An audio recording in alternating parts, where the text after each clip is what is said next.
We look first of all to the Word. Is the Word being preached faithfully? Is the gospel being proclaimed in its integrity and with clarity?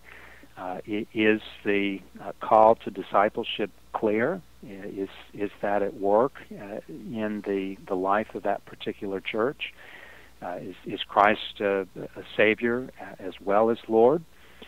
And I think we also have to look at the sacraments, and that's one major difference between Protestants and Roman Catholics, is over this question of the sacraments, and are they administered in their biblical integrity. So those would certainly be two starting places that you want to look at, recognizing, as I said, the importance of purity for Christian growth, but also recognizing, as you say, Nick, that the church is larger than our immediate denominations. Yeah, a follow-up to that. Let's say that, my context, there's quite a few PCA churches in the area. How do you go about narrowing it down to which one of those churches do you go to? Do you just go to the one that's closest to you, or how do you make a godly decision? Or the one that's the coolest. Well, that's the one I go to. Yeah. Well, I think if you are a part of, for instance, the Presbyterian Church in America, as you are, Josh, and I am, and many listeners are, then I think we want to avoid the temptation to look at the church in terms of a shopping mall. And this particular congregation, well, that's for that demographic, and that particular congregation, it's for that demographic. Exactly. I think we want to be thinking of the church as the church, and I think the first question we want to be asking is that of geographical proximity. We start with the one that is closest to where we reside, and of course part of the difficulty is where we live and go to school and work and play are often many miles apart from one another, but you have to start somewhere. And then you ask yourself, is this a place where my family and I can grow and flourish under the ministry of the Word? And I hope the answer to that question in the Presbyterian Church in America and her sister Reformed denominations would be yes. So I'd say the first question that I'd ask, or the first counsel I'd give, is to put a burden on yourself. Why ought I not go to the church that is closest to me? Now, there could be other factors. You've had an invitation to attend from a friend or a coworker, or you have a relationship with someone in another church. Those are all legitimate in their place, but I think we have to work hard and demonstrate that the church is not a mall. We don't want to make churches a matter of personal preference and interest. We want to uphold the church as the church. Now, given that fact, there are all sorts of different criteria that we would use in determining where we would join, but how should we consider church membership, especially in a place like Grand Rapids or Philadelphia or Atlanta, St. Louis? There's so many good options. And right. How should we consider our membership to the local body whenever, all of a sudden, after a few years, maybe the church down the road is looking a little more attractive to us? That's right. And let's face it, I mean, that's going to happen. There's always going to be a honeymoon period. I mean, whether you're a pastor or whether you're a congregant, where your church is the best church in the world and there are no flaws in it, everything's fine, and then you're going to start seeing things and observing things, and you're going to experience some of the bumps and some of the hurts that come along with life with fellow believers. And the temptation will be to jump ship and go to the next place, and then we just end up making the circuit and never committing to one place.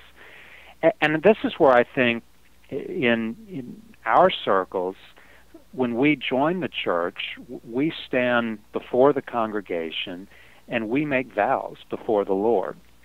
And part of those vows, at least in the PCA, the fourth vow is you promise to support the church in its worship and work to the best of your ability. And if you're jumping ship after a couple of years, you have to ask yourself, well, what did that vow mean at that particular point in time? And then the next vow, do you submit yourselves to the government and discipline of the church and promise to study its purity and peace? I'm not saying it's never appropriate to leave a congregation and join another. Of course not. But I think we give up too easily, and reminding ourselves of these vows. I made a public commitment to this body, and I told the church, and more importantly, I told the Lord, that I was going to do these things in my action, in my prayer, in my finances. I made these commitments, and that's a pretty serious thing, and I need to take that commitment very seriously. And, that can be a very powerful incentive to work through those rough patches, to be thinking about these vows. And, again, if church membership is, as we've urged, biblical, then to trust that Christ is going to work good out of those difficult patches, and he's going to work good through my commitment to stay in this congregation when things may not be as ideal as I would hope them to be. Now, Daryl Hart, one of my friends, an elder at my church, has some very pointed thoughts about the issue of church membership, and he likes to stress more of the similarities between church membership and marriage, and I wonder what your thoughts would be on that. How similar are the two? Is one more important than the other? Or what are the differences? I mean, can we really push that analogy, or is it really not going to work? Well, and I think the important thing is the word that you used, and that is analogy. And as with any analogy, there are going to be similarities and there are going to be differences, things that are like and things that are unlike. And I do think that the analogy is a sound one. Paul does liken the relationship of Christ to the church in terms of a bride to a bridegroom in Ephesians chapter 5. And that certainly has something to say to our relationship with fellow believers. Obviously, there are points at which the analogy breaks down, but it does highlight that the church is no mere voluntary organization. It's not a club that we simply come in and come out at will. Now, of course, we do choose to join the church, but involved in that choice is a self-committal and a committal on the part of the church to us for our discipleship and our growth. That is not unlike the commitment that husband and wife make to one another. And so I think that can be a very helpful way for us to think about the seriousness of our commitment. I don't know how Dr. Hart applies it in other areas, but I think at least as a way of thinking about church membership, it's a helpful way to approach it. Mm-hmm. That's good. You guys have any questions or follow-up? Yeah. Now that we've talked about the importance of church membership and how to go about becoming a member of a local congregation, you mentioned that there are times when you have the bumps and bruises of being a member. What does a member do when they have a problem with something that's going on in their church? What's their recourses? What are some of the biblical things that the scriptures give them authority to do as a member when they see something that they view as being unbiblical in their church? Right. Well, I think you reflect back on these vows, and I think the membership vows are a wonderful framework for church members to be thinking in terms of their life in the church, their commitment to the church. And what have they vowed to do? They've promised to study the church's purity and peace.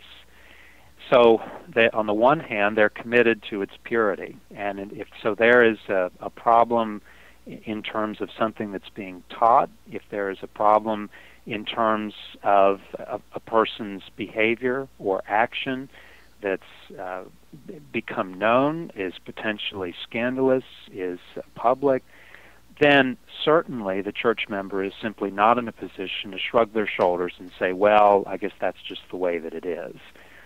They have certainly an obligation to address it biblically.